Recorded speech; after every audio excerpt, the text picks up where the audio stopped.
In 1871, the Great Chicago Fire completely destroyed the city.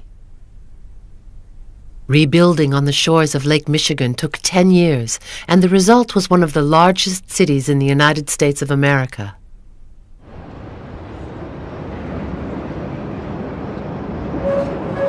The only thing missing in Chicago was a grand urban monument to be a symbol of the city's new status. In 1886, a group of businessmen collected $3 million and decided to build one. This was to be the Auditorium building, a new type of building, to be under the double aegis of profit and culture.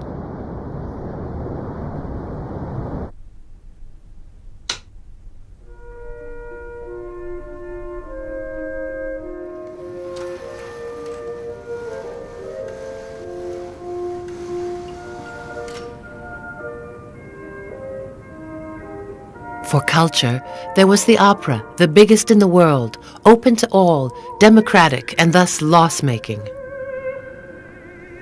For profit, there was a luxury hotel and offices to offset the deficit and enrich the shareholders. The opera, hotel, and offices were all housed in the same edifice, the most prestigious in the city. The complex was called the Auditorium, rather than the opera, to emphasize the innovative character of the enterprise. The project was entrusted to the engineer Dankmar Adler and his young associate, the architect Louis Sullivan, the author of one of the most famous formulae in the history of modern architecture. Form follows function.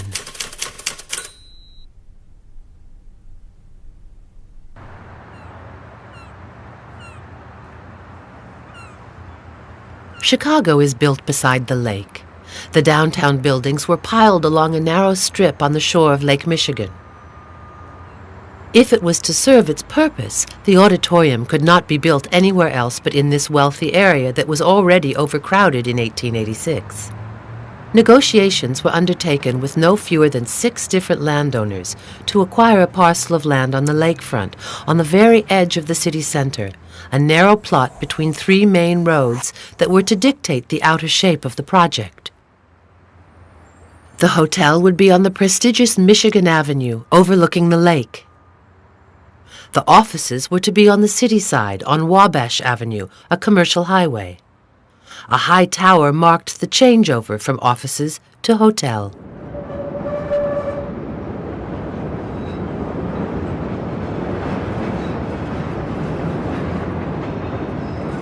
Today, the premises are occupied by Roosevelt University that acquired the building in 1947. But from the outside, it still looks the way that Sullivan designed it.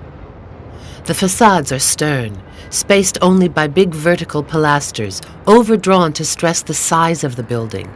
Nothing protrudes, there are no superfluous details, nothing of the decorative fantasies associated with theaters in Europe. The effect is deliberate. Sullivan belonged to a young generation of architects who were trying to get away from European traditions in order to define a specifically American style. His compatriots recognized themselves in these monumental arches that for some people symbolized the primitive strength, the almost barbaric energy that belonged to the young American nation, while for others, they were the evocation of the great civic works that were the glory of the Roman Empire. The facade gives no hint of the real function of the building. It makes its statement as a monument, which is emphasized by the construction method of using traditional masonry, entirely in stone, granite for the first 2 floors, ashlars for the upper stories. The foundations have to take the total weight of the structure. The higher the building, the thicker the foundations have to be, which is the reason for these great blocks of solid granite, the monolithic and thick-set columns. Because of this limitation, very few buildings then were higher than 6 floors. This one is 10 floors up to the cornice. They wanted to make the auditorium building the highest in the United States, so they added another 7 stories and a huge campanile-like tower of 170 tons. Hidden behind the Egyptizing and the quaintly archaic aspect are water tanks for the hydraulic machinery in the theater, and the lift which gives access to the topmost story that was entirely reserved for Adler's and Sullivan's offices. Never before had such a high edifice been built using traditional masonry structure techniques. But the auditorium was built at a pivotal moment. When it was inaugurated in 1889, the use of metallic structures, which freed buildings from the constraints of stone and made the building of the first skyscrapers possible, spread like wildfire, especially in Chicago, where space was at a premium. Sullivan was the first to assert that this revolution in technique should be accompanied by a revolution in form, that the time had come to abandon the old-fashioned system of composition based on the predominance of the horizontal in favor of the vertical, which no line should be permitted to contradict. It was with this change in perspective that the break with the old continent was finally consummated.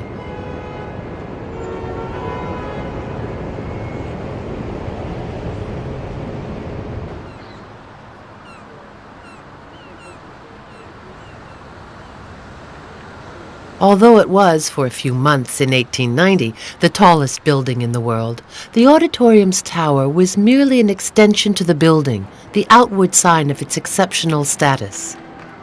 Hidden behind the shell of the facades was the heart and being of the whole project, the biggest theater in the world.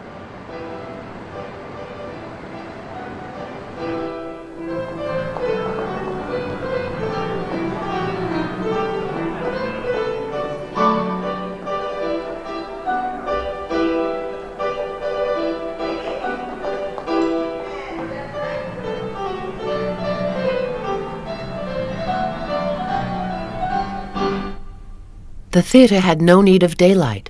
Adler and Sullivan placed it logically in the inner court of the building, which it completely filled, taking up more than half the total area of the structure. It is quite invisible from the outside. It is the tower that marks it in the most pragmatic way possible, because it indicates the entrance.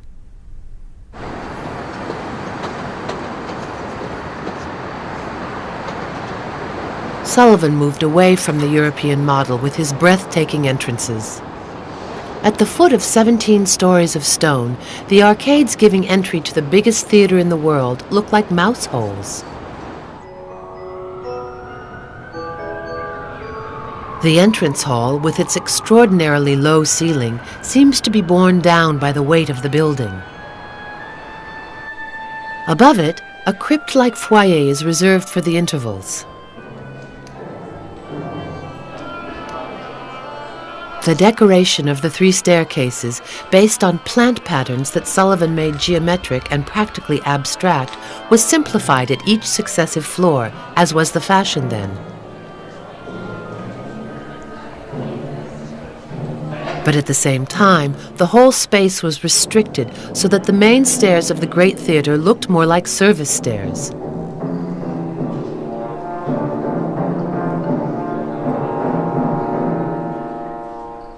This was far from the grand ceremonial staircase on which the fashionable patrons of the European operas like to display themselves. So while the Paris Opera has an entrance, staircases, and foyers that take up a third of the building, those in the auditorium are reduced to the necessary minimum: 2 floors for the foyers and the narrowest possible segment for the stairs. The auditorium takes priority. –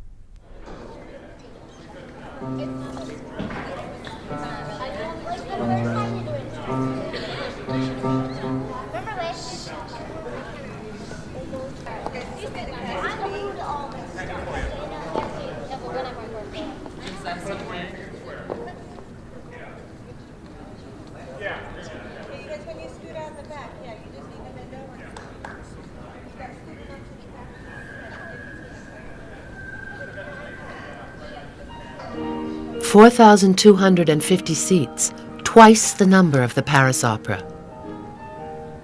The difference was not just in the number. The whole general conception of the auditorium was quite new. It was the first great auditorium in the world to break away from the traditional horseshoe plan. There are practically no side seats here. All the spectators are in the best position, facing the stage. The only concession was the boxes, but there are only 40 of them. They were put in at the express demand of the investors. Box users were not to be trusted, anti-patriotic, and part of the traditions of the old Europe, a journalist of the time explained. There is no place for them in our auditorium because it has to represent the present and the future, not the corrupt past. The present and the future meant democracy, of which Sullivan was highly partisan, and that showed itself here in the greater number of seats. 1,444 seats in the orchestra stalls, plus 1,632 seats in the extraordinary dress circle that looks like a stadium, plus 963 seats in the 2 balconies above it.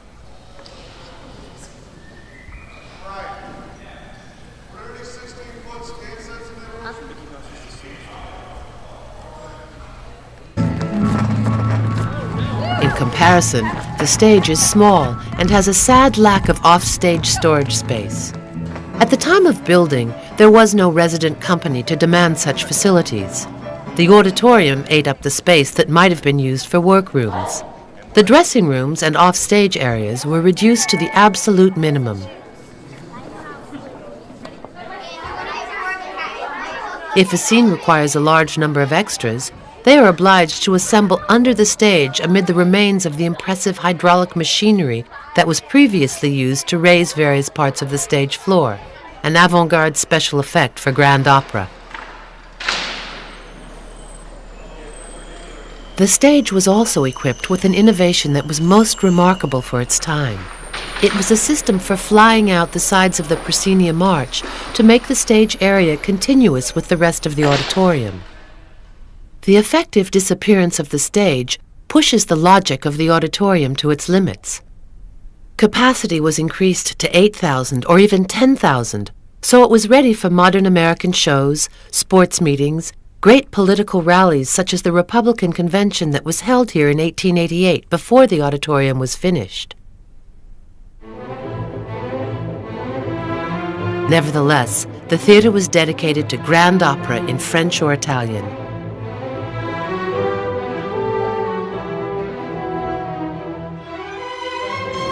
The acoustic problem was on the same gigantic scale as the theater itself.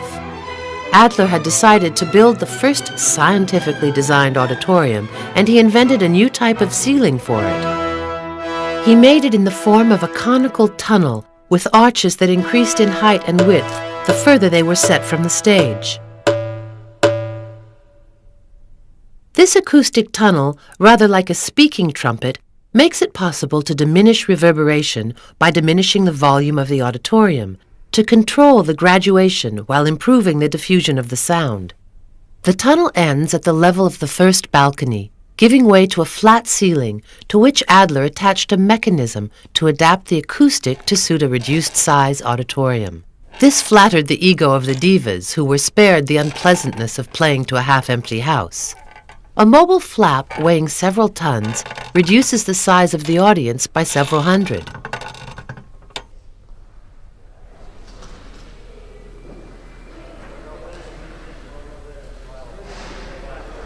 A final element completes the system: the stairs and public areas. Adler did away with all doors and walls so that the sound could circulate freely in the stairwell and flow through the whole of the rear part of the great theater.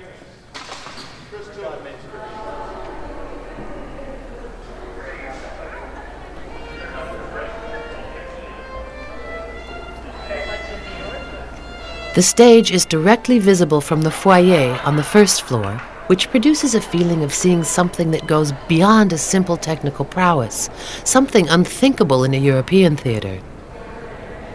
Something as open and informal as these simple curtains that are closed at the start of the performance.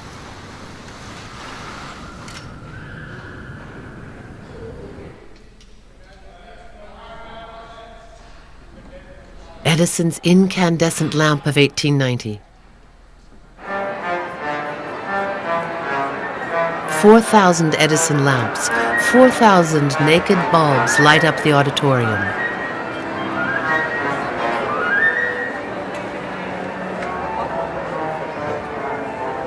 No one can really tell where the engineer's work finishes and that of the architect begins. But the way in which Sullivan took over Adler's acoustic ceiling gives us a good idea of how well they worked together.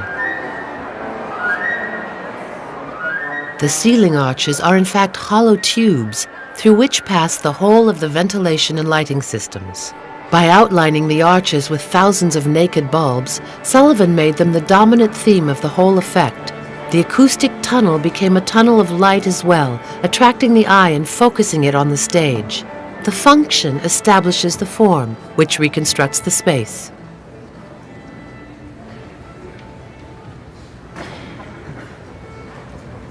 On the one hand is the simplicity of the naked bulb. On the other, the wealth and variety of features it shines upon. The rest of the auditorium is lighted in the same way. Only the light fittings and their arrangements change.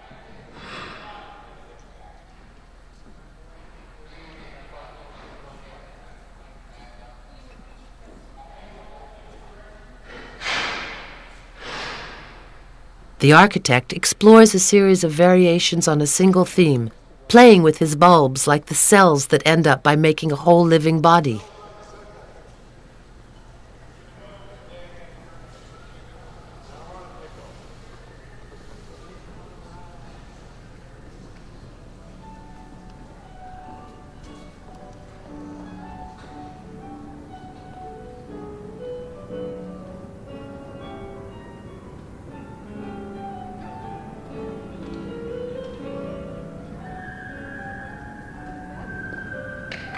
Nearby the elegant curves of the ceiling of the auditorium is another ceiling that looks like nothing known to the architecture of the 19th century.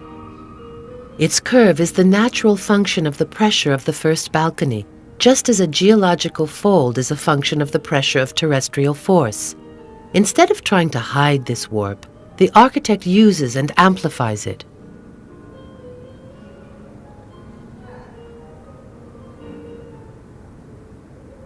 Organism, structure, function, growth, form, all these terms imply the initial pressure of a living energy.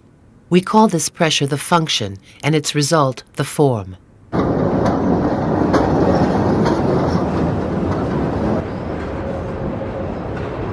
The cohabitation of the three elements was designed to ensure the success of the venture.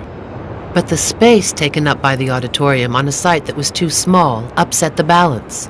In spite of their imposing facades, the offices and the hotel were no more than a thin shell surrounding the theater. In the eyes of the backers, the offices were the riskiest part of the operation. So the offices were made the smallest part of the building, no bigger than was strictly necessary. An iron staircase, industrial tiling that changed color on each floor, it could hardly have been plainer. Yet this was to be the most profitable part of the whole investment.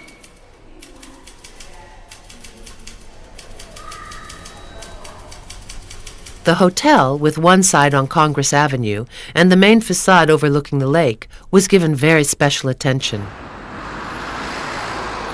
A majestic entrance, topped by a wide balcony, a vast and spacious hall, bathed in daylight, a handsome, richly decorated staircase. This is the opposite of the treatment of the auditorium, in which light and space were treated sparely. But after all, it was on the hotel and not the theater that the economic success of the enterprise depended. In the sumptuous dining room on the 10th floor that the university now uses as the library, the architect showed no interest in saving space.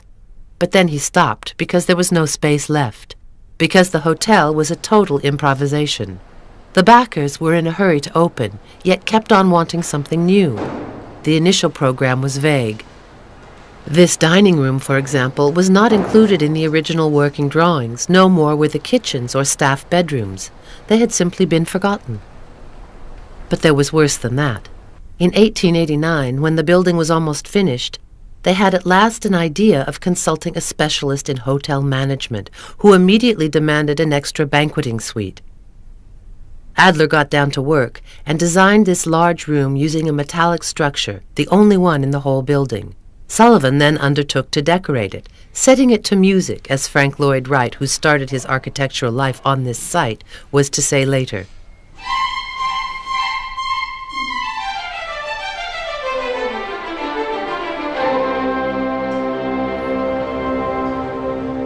But where could they put it? There was no space left anywhere, except on the 7th floor of the building on the roof of the auditorium. The room, which is now used by the university as a concert hall, is perched on the roof, supported by 2 gigantic metal girders anchored on each side of the courtyard. This was an engineering exploit.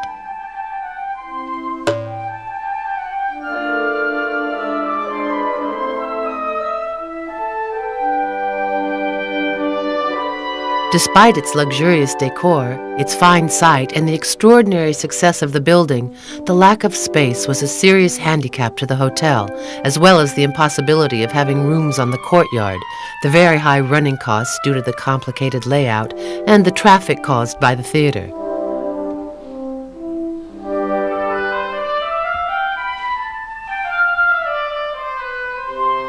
The solution was, as so often, a headlong rush to the other side of the street, where 2 or 3 years after the opening they built an annex, for which Sullivan designed an identical facade.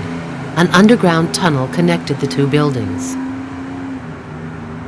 Not suffering from any of the main building's problems, the annex was soon in profit, to such an extent that it stood alone. The tunnel was filled in, and it became a rival establishment, depriving the Auditorium Hotel of its smart clientele. The downfall of the Auditorium was also due to an urban setback. At the end of the 19th century, the betting was on a new city development with Congress Street as its main thoroughfare. But the avenue remained the boundary between the prosperous district and the rest. The theater came down in the world. In spite of the perfection of its acoustics, it was soon rivaled by other, better-sited halls that were easier to fill. In 1929, the auditorium building was officially declared bankrupt. It was decided to demolish it. It was saved by its archaic building method. Because it was built in stone, demolition would cost more than the site was worth. In 1947, Roosevelt University, small and newly founded, was looking for a large and not too expensive building with a good image near to the city center.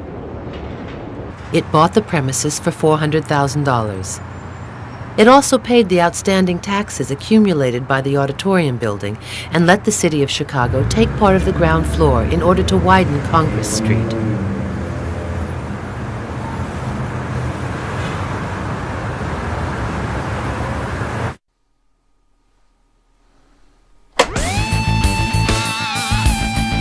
In 1967, the theater was reopened and became, for a few years, the main city venue for rock music, the only one capable of housing Jefferson Airplane and Grateful Dead concerts.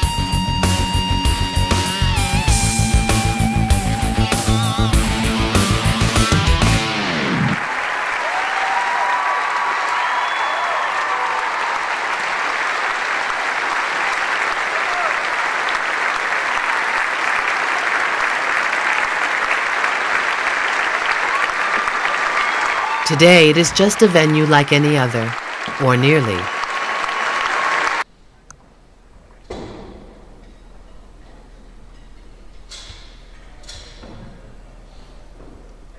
In theaters, it is usual to leave a permanent working light on the empty stage between performances and rehearsals, to keep ghosts away.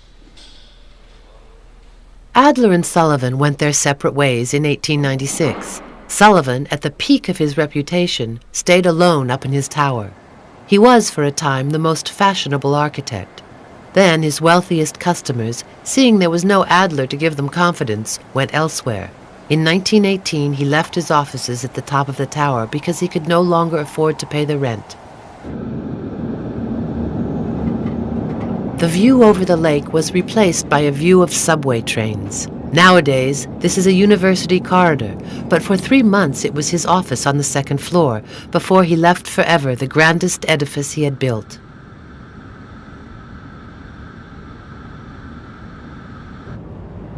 He died in 1924, poor but recognized by the young American architects as the first among them. Of the 100 or so buildings he designed in the course of his life, almost all have been destroyed.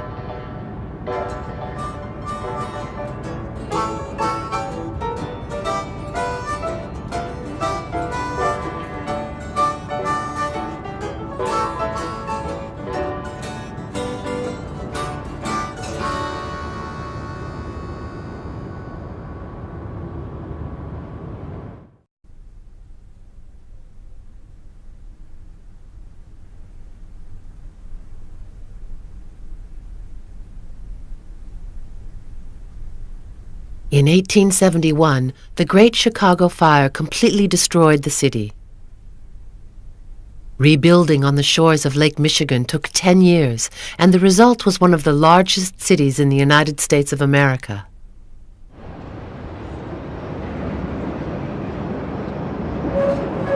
The only thing missing in Chicago was a grand urban monument to be a symbol of the city's new status. In 1886, a group of businessmen collected $3 million and decided to build one. This was to be the Auditorium building, a new type of building, to be under the double aegis of profit and culture.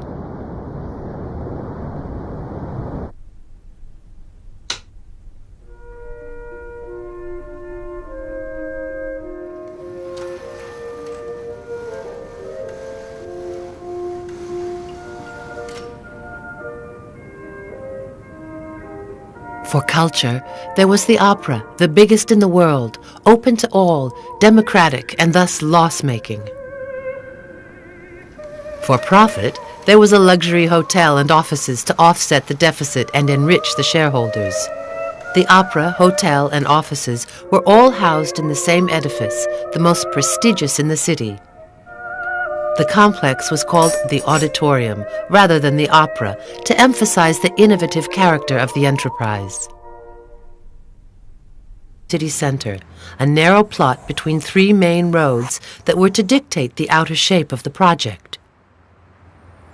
The hotel would be on the prestigious Michigan Avenue, overlooking the lake.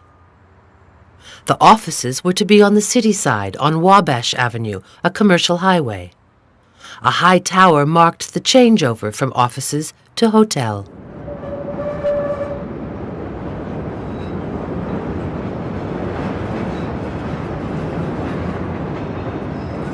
Today, the premises are occupied by Roosevelt University that acquired the building in 1947.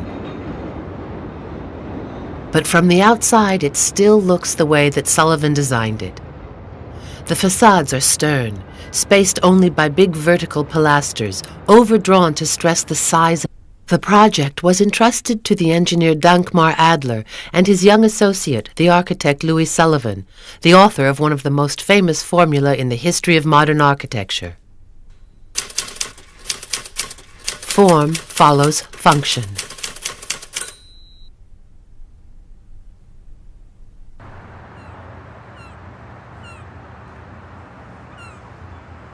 Chicago is built beside the lake.